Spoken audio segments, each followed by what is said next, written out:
Hello my soul family, मैं एकता आप सभी का स्वागत करती हूँ अपने इस चैनल टैरो एकता 1111 पे। जो पहली बार आए हैं गाइज, इस सोल फैमिली का हिस्सा बनने के लिए आप सभी का दिल से स्वागत है। आपको बस इतना करना है कि मेरे चैनल को सब्सक्राइब करना है, बेल नोटिफिकेशन ऑल कर देनी है ताकि मेरे वीडियोज़ डायरेक्टली आप तक पहुँच पाएँ और कोई ना कोई गाइडेंस आपको ज़रूर मिल पाए। और जो ऑलरेडी अपना प्यार दे रहे हैं उनको बहुत बड़ा वाला थैंक यू है। चलिए कलेक्टिव लेवल पर चेक करते हैं गाइज। सबसे पहले तो हम जो रीडिंग करने जा रहे हैं वो no contact on off situation वालों के लिए करने जा रहे हैं।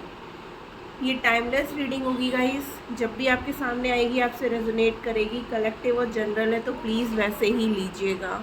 मुझे थोड़ा कोल्ड है, इसकी वजह से मेरी वॉइस क्लियर नहीं आ रही है, तो प्लीज़ कोऑपरेट करिएगा।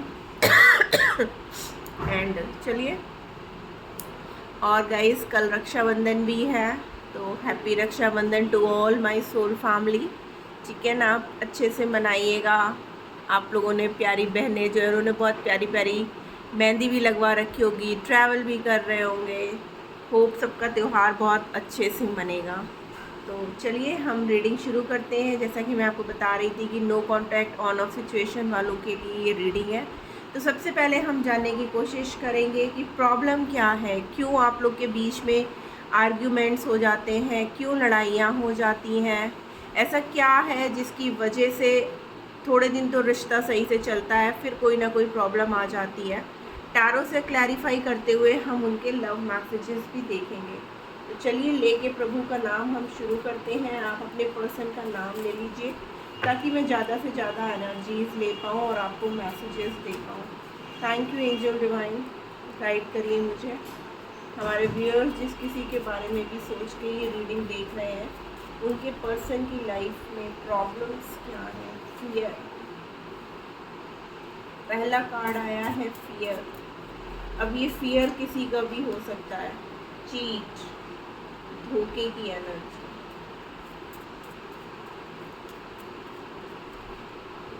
Guilt,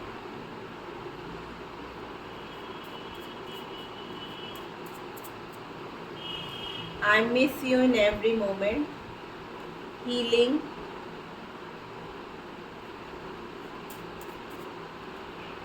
attachment,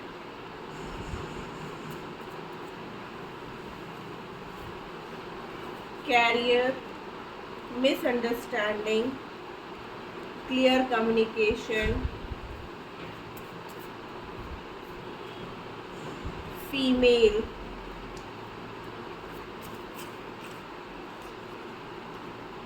forgiveness, family issue, third party, liar, karma, finances and overall में आया है take care of your self. तो गाइस जो सिचुएशन है, जो प्रॉब्लम है, सबसे पहली बात तो यहाँ पर लग रहा है जैसे आपको या आपके पर्सन को ऐसा लगता है कि जैसे कोई एक तो धोखा दे रहा है। मीन्स आपके पर्सन आपको पहले के जैसा टाइम नहीं दे रहे हैं, ठीक है ना, जिसकी वजह से आपको ऐसा लग रहा है कि आप दोनों के बीच में ना एक अटैचमेंट की कमी आती जा रही है। जो अटैचमेंट पहले हुआ करता था, ठीक है ना, वो अब कहीं ना कहीं मिसिंग है।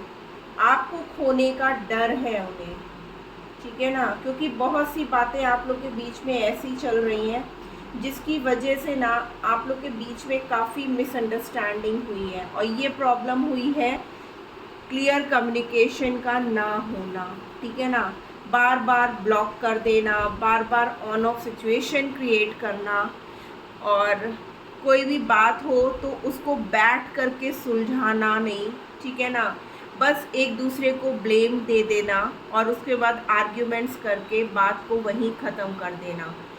ये सब बातें जो उठ रही हैं वो कहीं ना कहीं हमारे व्यूअर्स को ये लगता है कि उनके पर्सन की लाइफ में कोई अदर फीमेल है या थर्ड पार्टी सिचुएशन है। बहुतों की लाइफ में third party situation, family issues बहुत क्लियरली दिख रहा है।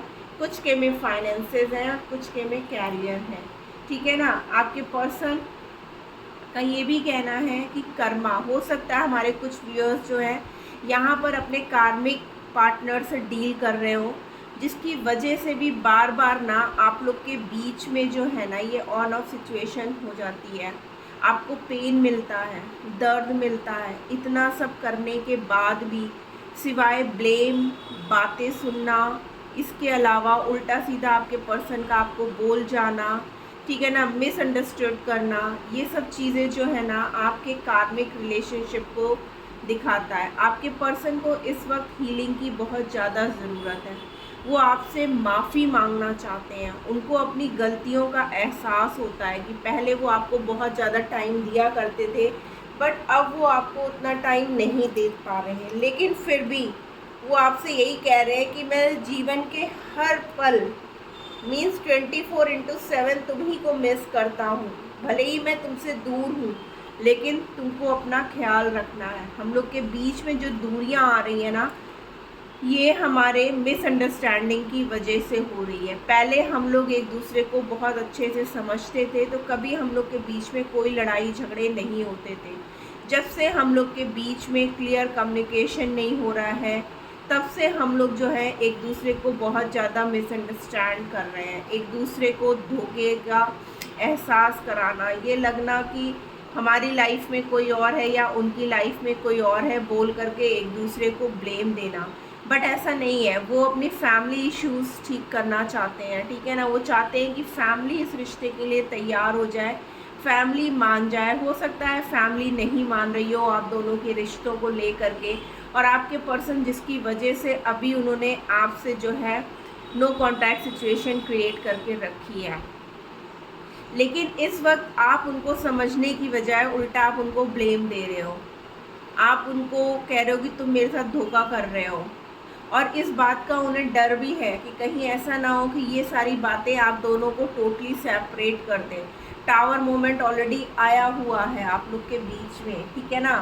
कारण यही है कि एक दूसरों के साथ बैठ करके बात ना करना या क्लैरिटी ना देना, एक दूसरे को ना समझना। सबसे बड़ी ट्रस्ट इशू जो मुझे दिख रहा है ना ओवरऑल, कि आप लोग के बीच में जो सबसे बड़ी प्रॉब्लम है वो प्रॉब्लम है ट्रस्ट का।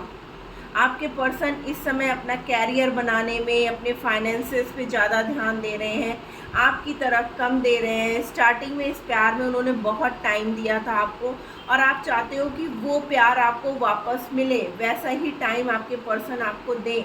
लेकिन आपके पर्सन फ्यूचर का सोच करके इस समय पूरी तरीके से अपने कैरियर पे ध्यान देने में लगे हुए हैं, ताकि आगे जा कर के उनकी फाइनेंशियल कंडीशन बहुत अच्छी हो और आपको वो एक स्टेबल कनेक्शन में रख पाएँ।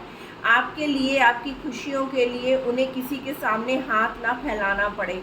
लेकिन उन सब बातों को आप समझने की बजाय मिसअंडरस्टैंड कर रहे हो और उनसे लड़ाई झगड़े कर रहे हो, उनको ब्लेम दे रहे हो, उनसे बोल रहे हो कि तुम मुझे धोखा दे रहे हो, ये है वो है, काफ़ी कुछ कह करके कि तुम हर टाइम मुझसे झूठ। अब वो आपसे सच भी बताने आना चाहते हैं ना, तो आपको लगता है कि वो झूठ बोल रहे हैं।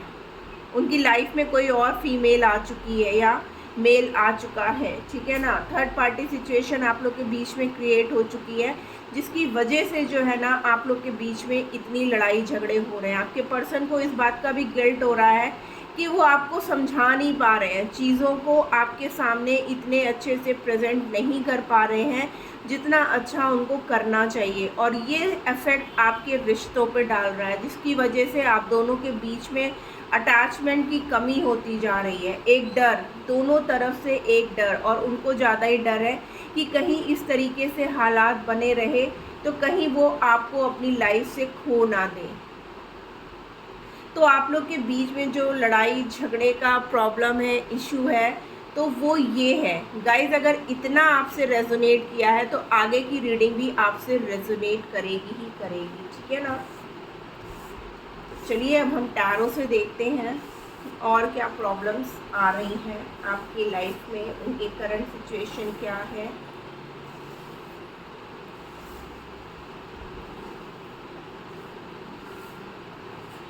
वो आपसे माफ़ी मांगना चाहते हैं कि अगर उन्होंने किसी भी तरीके से आपको हर्ट किया है ना, तो प्लीज़ आप उन्हें माफ़ कर दें। प्लीज़ एंजल्स गाइड करिए।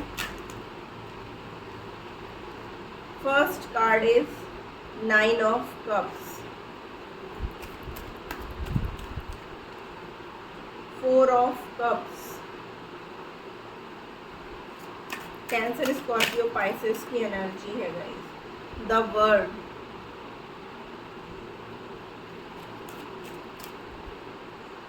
Seven of swords,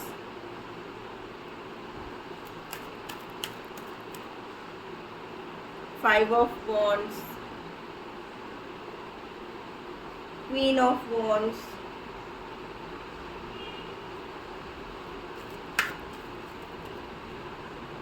three of wands. Wands की एनर्जी ज़्यादा है guys.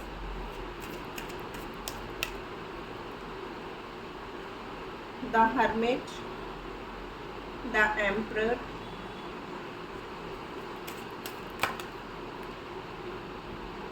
Nine of wands, Gemini, Libra, Aquarius, the justice. Overall में आया है जस्टिस की एनर्जी।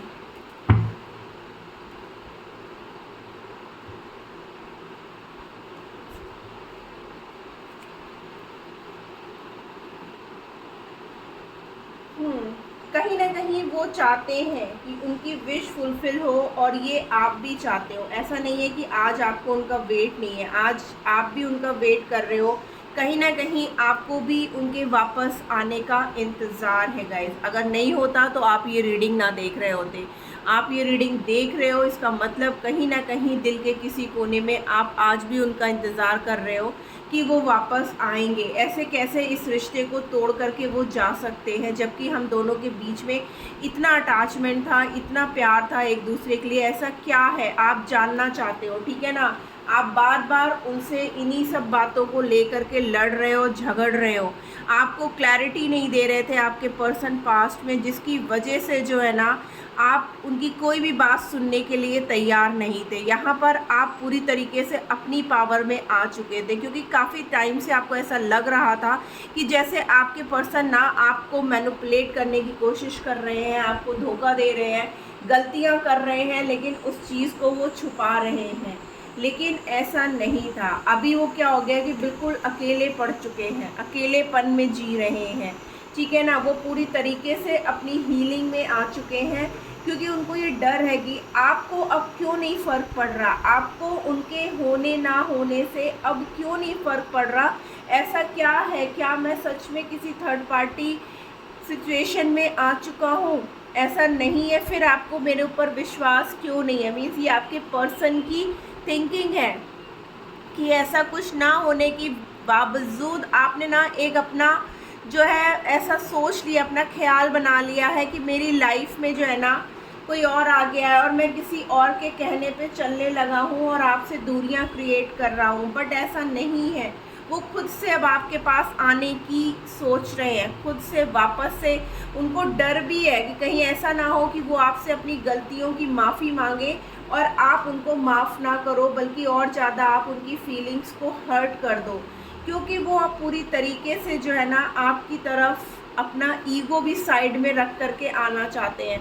पास्ट में भले ही वो आपको छोड़ करके खुद से चले गए थे, क्योंकि आपके साथ ना इतने लड़ाई झगड़े इतना सब करते करते ना वो थक चुके थे, क्योंकि अब वो आपको क्लैरिटी देने के मूड में नहीं थे। उनको ये लग रहा था कि कहीं से वो सब कुछ ठीक कर देंगे एकदम से, और तब वो आपके पास जा कर के बताएंगे कि यस मैं तुमसे कितना प्यार करता हूँ और मैंने ये सब इसीलिए किया क्योंकि तुम मेरी पूरी दुनिया, और हम दोनों ने मिल कर के जो भी सपने देखे थे अपनी लाइफ में अपने फ्यूचर के लिए, उसको मैं पूरा करना चाहता था। मेरे पास इतने पैसे नहीं थे या मेरा कैरियर इतना स्टेबल नहीं था एट प्रेजेंट में कि मैं तुम्हारी सारी विशेज़ को पूरी कर सकूं, बट इतना प्यार मुझे तुमसे है कि मैं उन सब चीज़ों को ठीक करना चाहता था और तुम्हें वो सारी खुशियां देना चाहता था जो तुम डिज़र्व करती हो या करती थी या करते हो, ठीक है ना।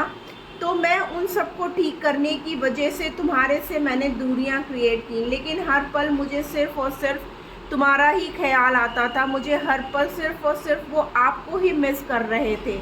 आपसे प्यार बहुत था, भले ही वो आपको दिखा नहीं रहे थे, जता नहीं रहे थे, लेकिन हर पल उन्हें आपकी याद आती थी, ठीक है ना। देखिए यहाँ पे भी फैमिली है कि फैमिली नहीं तैयार हो रही थी उनकी, इस वजह से भी जो है ना वो आपके प्रति न्याय नहीं कर पा रहे थे, आपको जस्टिस नहीं कर पा रहे थे, आपको जस्टिस देना चाहते थे। लेकिन अब उन्होंने पूरी तरीके से अपना सोच लिया है कि अब मुझे सिर्फ और सिर्फ आपके बारे में सोचना है, अपने पर्सन के बारे में सोचना है, उसकी खुशियों के बारे में सोचना है, कैसे हम लोग एक हो जाएं, कैसे हमारे बीच की ये सारी दूरियां ख़त्म हो जाएं, कैसे ये जो मिसअंडरस्टैंडिंग हम दोनों के बीच में क्रिएट हो चुकी है या किसी थर्ड पार्टी ने आकर के हम लोग के बीच में ये मिसअंडरस्टैंडिंग क्रिएट कर दी, उसको मुझे अब ख़त्म करना है। भले ही आपके पर्सन पास्ट में कितने भी ईगोस्टिक रहे हों, कितने भी घमंडी है ना एटीट्यूड वाले कि मैं क्यों झुकूं, लेकिन यहाँ पर अब वो पर्सन खुद से झुक रहे हैं। वो खुद से सामने से आपकी तरफ आना चाहते हैं, आपसे माफ़ी मांगना चाहते हैं, क्योंकि उनको अब ये लगने लगा है कि अगर अब भी उन्होंने आपसे जाकर के माफ़ी नहीं मांगी, इस रिश्ते में एक्शन नहीं लिया, तो कहीं वो आपको खो ना दे। वो आपके सारे डाउट को क्लियर कर देना चाहते हैं, आपके पास वापस से लौटना चाहते हैं। आपके साथ जो भी उनकी सिचुएशन चल रही है ना इस समय, उन सब चीज़ों को वो ख़त्म करके वापस से आपके साथ कंप्लीट होने की एनर्जी है गाइस। आइए देखते हैं और क्या मैसेजेस वो देना चाहते हैं। प्लीज़ एंजल्स गाइड करिए और क्या मैसेजेस वो देना चाहते हैं। Come back in my life, देखिए वो आपसे यही कह रहे हैं कि प्लीज़ वापस आ जाओ मेरी लाइफ में। I wish I could offer you a better relationship, देखिए उनको भी दुख है कि इस वक्त एट प्रेजेंट आप उनकी लाइफ में नहीं हो। वो कह रहे हैं ना कि मैं कुछ बेटर कर सकता इस रिश्ते में। I still feel the same for you, अभी भी उन्हें आपके साथ वही प्यार, वही अटैचमेंट फील होता है जैसा कि वो पहले हुआ करता था। You are more than just a friend, यानी कि आप उनके लिए सिर्फ एक दोस्त नहीं हो सकता है आपकी जो रिलेशनशिप है पहले दोस्ती से शुरू हुई हो, तो वो यही कह रहे हैं कि आप उनके लिए सिर्फ एक दोस्त नहीं हो, दोस्त से बढ़कर हो, कि आप उनकी पूरी दुनिया हो गाइस। देखिए वही आ गया ना, let's talk and clear our misunderstandings. और हमारे पास जो पहले प्रॉब्लम आया था वो यही था, क्लियर कम्युनिकेशन। और यहाँ पर देखिए बात भी वही है कि हमें बैठ के बात करने की ज़रूरत है ताकि आपस में हुई मिसअंडरस्टैंडिंग्स को हम क्लियर कर सकें। We both knows whose fault it was, आप दोनों को ही पता है कि गलती किसकी है। वो ये नहीं कह रहे कि पूरी तरीके से आप ही गलत हो, लेकिन कुछ उनकी गलती है तो कुछ आपकी भी गलतियां रही हैं। Thank you for being a part of my life, यानी कि वो आपसे कह रहे हैं कि आपको उनकी ज़िंदगी में आने के लिए बहुत बड़ा थैंक यू है। Let's work on our dreams together, देखिए अभी मैंने बोला कि वो आपके साथ जो सपने आप दोनों ने अपने फ्यूचर के लिए देखे उसे पूरा करना चाहते हैं और कहते हैं कि हम दोनों को ही इस पे वर्क करना चाहिए। Thank you for your stand in my favour, यानी कि आपने हमेशा ही उनका साथ दिया है गाइस, ठीक है ना।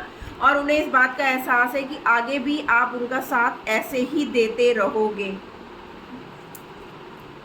यहाँ पर बहुत ही प्यारे मैसेजेस आए हैं आपके लिए, ठीक है ना, आपके पर्सन का। I know you are just using me, उनको कभी कहीं ना कहीं ये भी एहसास होता है कि कहीं ऐसा तो नहीं कि आप उनका यूज़ कर रहे हो। I don't trust you any more, यानी कि इसी वजह से आप लोग के बीच में जो ये लड़ाई झगड़े मिसअंडरस्टैंडिंग क्रिएट हुई है ना, वो इसीलिए हुई है कि दोनों ने ही एक दूसरे को सिवाय ब्लेम ही दिया है, कभी भी बैठ करके बात क्लियर करने की ज़रूरत ही नहीं समझी। तो यहाँ पर डिवाइन भी आपसे यही कह रहा है कि आप लोग को एक दूसरे से बहुत ही क्लियर बैठ के बात करने की ज़रूरत है ताकि आप दोनों के बीच में जो भी मिसअंडरस्टैंडिंग क्रिएट हुई हैं वो ख़त्म हो सके। तो guys this was the reading, hope आपको कोई ना कोई मैसेज गाइडेंस ज़रूर मिला होगा। मिला है तो क्लेम करना मत भूलिएगा। मिलती हूँ मैं अपनी नेक्स्ट रीडिंग में, तब तक के लिए अपना ख्याल रखिएगा। राधे राधे।